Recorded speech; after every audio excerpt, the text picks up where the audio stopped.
Hello, good morning. Good morning. All right, good morning, everybody. My name is Chap Peterson, and I'm an attorney in Fairfax County, but I'm here in Prince William, specifically in front of the Prince William County Government Center, and I'm here on behalf of a client, which is the Coalition to Protect Prince William County, which is here and has mobilized to effectively defeat the applications to permit the digital gateway, the rezoning application, which would allow the data centers that would extend down Pageland Avenue and through the Manassas battlefield, and has mobilized against that. And you all have probably heard a lot about the merits of this case, or the lack thereof, about the environmental impacts, the electric usage, the water usage, and all of the other negative impacts on the environmental legacy of Prince William County and on the historic battlefield. But I'm actually here to talk about a slightly different issue, and that is the lack of notice, legal notice, for the public hearing that will occur tomorrow. Virginia state law, which is section 25.1, let me get the exact quote for you so I don't get this wrong. Virginia law, which is section 15.2-2204A, has very specific requirements for notice for a public hearing. So does Prince William County Ordinance, which is 32-700.60 subpart 1. And each one effectively requires that a public hearing be noticed a certain sequence of times before the public hearing actually occurs. Here, the county has only noticed the hearings on December 2nd, December 5th, and December 9th. And by doing that, they have violated both state law and the local county ordinance, which requires that the notices have to be 2 weeks in advance, no more than 2 weeks in advance. They have to be 6 days apart, and they can be no more than 5 days, they can't be closer than 5 days before the actual public hearing. Because of that, the county has not properly noticed its public hearing. Now you may say, so what? There's an easy way to cure these types of mistakes. You simply move the public hearing by deferring it to the next public hearing date, which could conceivably be December 19th. There was actually a motion made by one of the county supervisors at the last meeting to cure the defect by moving the hearing, and that motion was denied. And the reason why apparently is this county board apparently does not want to defer the issue to the next county board, which would have to hear the matter if it was deferred to the 19th or to a later hearing, because there can be no hearings after the 19th, as the 26th will be a state holiday. So in other words, the 12th apparently is the last legal date when this matter could be heard and be decided by this board. But the problem is the board has not properly advertised the hearing, again, under the state code, which is 15.2-2204, and under the county ordinance, which is 32-700.60 subpart 1.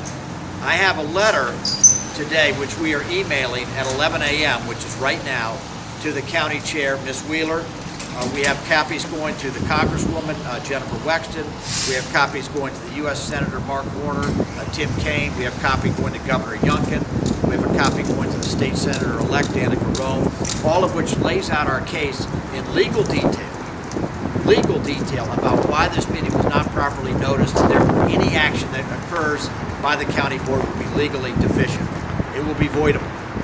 Rather than waste money on a lawsuit, rather than waste money by having people wait hours and hours to testify for a meeting that will be invalid, we're calling on the county board to defer this matter, to publicize it legally, to give legal notice, and therefore to defer this matter to the next county board, which will be meeting in 2024. So that is the request we're making today.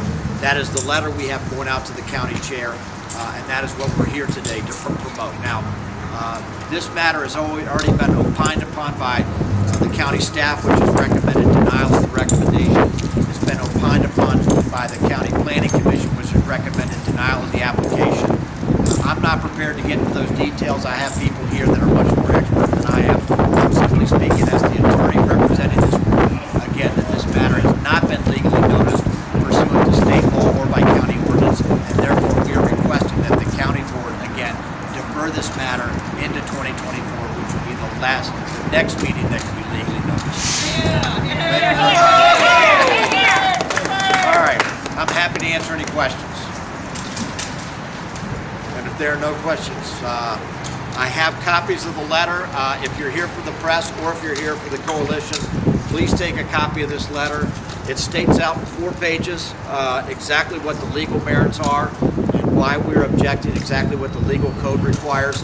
I will say that the county will probably respond that they had sent an ad into the Washington Post that was intended to run November 28th. We have the FOIA response from the county, which indicates the communications with the Washington Post that show that the ad was never actually approved or purchased, which is what is required by state law. And so because the ad was never actually submitted, that's not a valid ad, which means the county is stuck with these timetables again of the 2nd, 5th, and 9th, which will not legally comply with state law or county ordinance. And again, rather than have people wait hours and hours and have a lot of emotional testimony tomorrow, we're simply calling on this county board to recognize that a mistake was made. Some might call it an act of God, but the bottom line is we have had this divine intervention, you might say, but this matter cannot be legally decided by this county board. We're asking for them to do it. Thank you very much. All right. Why don't we get everyone here in here for a group shot if we haven't taken it already. I want to thank all these good people. I have been involved with this issue kind of informally for about 15 months and then formally for about a week. And these are great advocates. They're environmental community activists. A lot of them came down to testify in favor of my legislation in Richmond earlier this year, which sought to really just slow down and have the state take a look at this data center. Again, we intend to defeat this project, but there are other macroeconomic issues that have to be addressed. The impact of the data centers on our environmental resources in Virginia is really disturbing and something that deserves a larger look than just this one project. All right? Yeah. All right. Thank you very much. Great. Thank you.